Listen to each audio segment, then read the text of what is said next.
que me assusta até, pensando, né, na greve dos roteiristas agora e pensando, né, em como o mundo está evoluindo e os streamings, que eu acho que a gente está num momento que não é que nem antigamente, que as pessoas iam ficar malucas e perder a cabeça se a greve ia continuar. E, meu Deus, eu preciso assistir a nova temporada do Grey's Anatomy, senão eu vou morrer, porque não sei o quê. Não, a galera tá no YouTube vendo conteúdo. Então a Já gente veio vai. outra coisa, já veio outra coisa, já veio outra coisa cada hora. Então é assustador. A gente não tem mais aquele poder que tinha antes, assim, o conteúdo caro, premium. Então a gente vai ter que se adaptar. É inevitável, eu E acho. você vê o movimento dos grandes em se adaptar nesse sentido? De produzir mais com menos investimentos ou linha de produção? Ah, daí eu não sei. Eu acho que deve ser uma pergunta que eles devem perder noites de sono, porque eles são estruturas grandes que precisam, né, de orçamento, que precisam movimentar coisas, às vezes, para justificar tudo aquilo. Então, é difícil ir para por exemplo, você ser um canal, um streaming que produz um conteúdo super assim, premium, e de repente agora você está fazendo uns vídeos. Pastelaria. Não É é? foda. É Pra gente é assustador, foda. né? Então daí você fica assim, e eu amo esse tipo de conteúdo, não vou mentir pra vocês, eu assisto Succession. Então eu morro de medo de uma era em que não vai ter mais, né, esse tipo de conteúdo. Mas eu acredito que talvez você ainda vai ter esse tipo de conteúdo, mas menos, Menos. e vai produzir mais Exato. de um Que outro tipo de precisa, né? conteúdo. É, eu acho que é inevitável. Eu queria te fazer uma pergunta, assim, né? Eu, como sou diretor, eu não sou roteirista, eu adoro escrever, coisa e tal, criador, mas eu sei que para ser roteirista você tem que Mas escrever agora você gosta muito. bastante do chat GPT, né? Gosto. Tem que escrever muito. Tem que escrever muito, assim. E às vezes, né? Você escreve uma cena, aí chega lá o diretor dirigiu aquela cena, mudou a tua cena, fez negócio. Como é que você fica, assim? Claro, se você é produtor executivo, ainda você pode, né? Você tá lá, você é produtor. Agora, quando você é só roteirista, não pode falar nada, né? Mas, tipo, acontece muito isso, de sair muito diferente do que você imaginou, melhor, às vezes pior.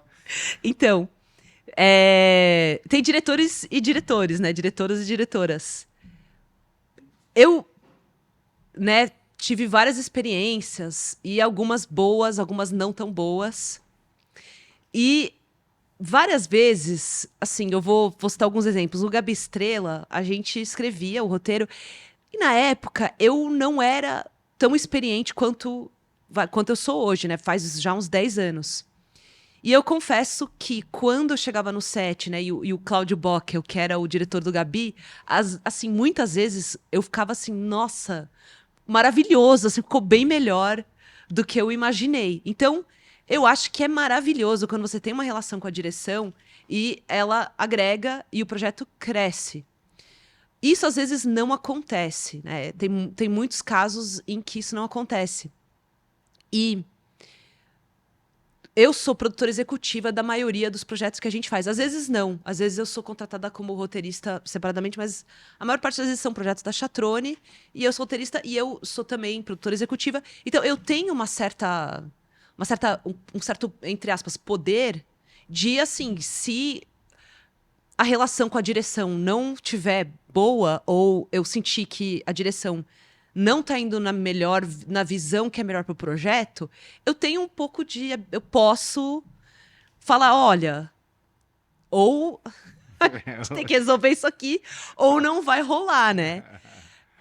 Mas assim, às vezes você não tem, às vezes você é um roteirista contratado, ou às vezes é um diretor ou diretora que o canal pediu para colocar e tal, e você às vezes não consegue ter esse tipo de desenvoltura ou esse tipo de habilidade para você conseguir segurar uma onda ali ou parar a direção de cortar páginas e coisas do tipo.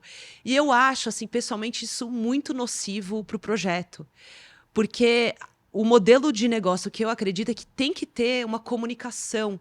Porque, no fundo, gente tá no mesmo time. A gente quer a mesma coisa. A gente quer que o projeto fique lindo e maravilhoso. Então, assim, se você não tá gostando do meu roteiro e a gente precisa conversar e eu preciso mudar ele, ou você acha que tem que cortar porque não sei o que, né? Cara, vamos conversar, vamos fazer acontecer. Porque eu acho que os melhores projetos é quando a gente tá trabalhando em conjunto e aquela coisa tá, tipo, voando, assim, e você tá naquela sintonia maravilhosa. E acho que é esse modelo que eu sinto que seria muito bom se mais produtoras mantessem alguém da sala de roteiro, seja um showrunner, seja um chefe de set, sala, envolvido no projeto. E claro que o roteirista ou a roteirista precisa ter noção, né? Sim, claro. Porque tem gente que não tem. Exatamente. Mas Então, a galera que você trabalhou costuma... vou garantir o que o roteirista pediu e agora eu vou fazer uma versão. Rola isso?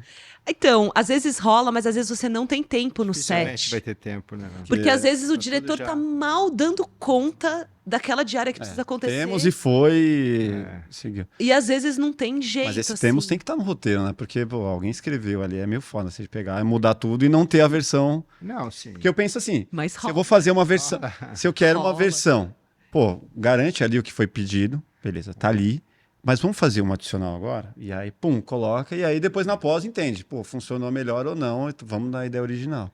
É uma forma menos invasiva ali de você colocar um pouco mais da sua identidade no projeto. Completamente, mas às vezes acontecem coisas assim, não vou citar nomes. Mas, Fita, Você também mas assim, eu já trabalhei num projeto que o plano de gravação não foi feito. Então não foi feito na hora em que ele tinha que ter sido feito. última ordem do dia certinha. Né? Tudo certinho. Então, quando a gente começou a gravar, assim, depois eu diria, o primeiro mês de gravação, perceberam que o que estava no roteiro não ia encaixar. E a direção, na época, também não conseguia gravar o que era necessário ser gravado para você conseguir montar. Então, o que a gente teve que fazer? Não teve jeito. A gente teve que cortar cenas do roteiro, porque senão não ia dar. E era uma produção que ia doer no meu bolso, então eu tive que cortar.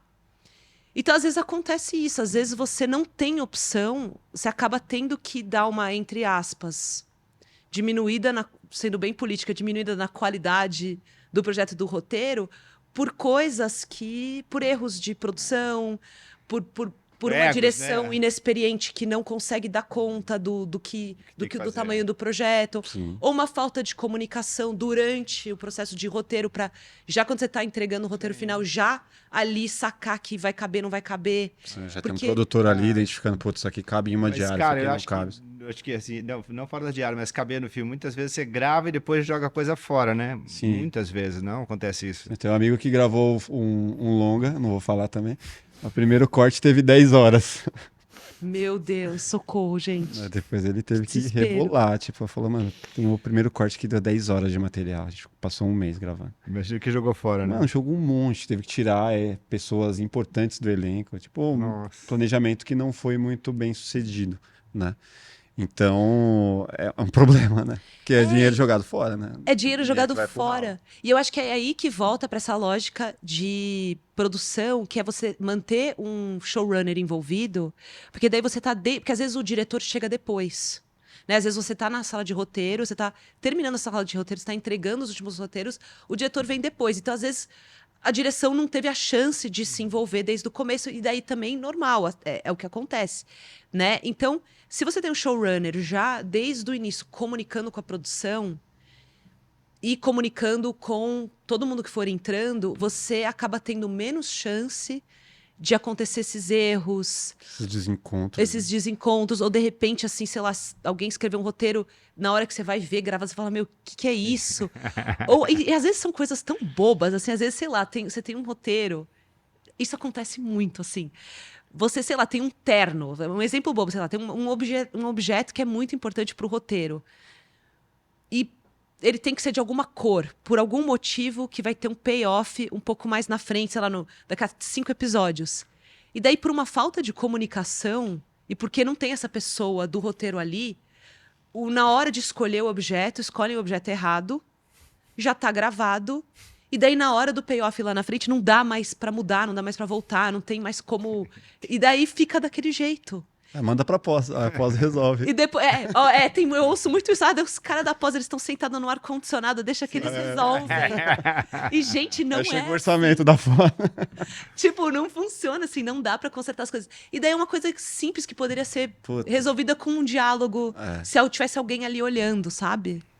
Não é. Meu sonho é isso, nunca cortar nada de um filme depois da gravação, usar tudo, cara, 100%.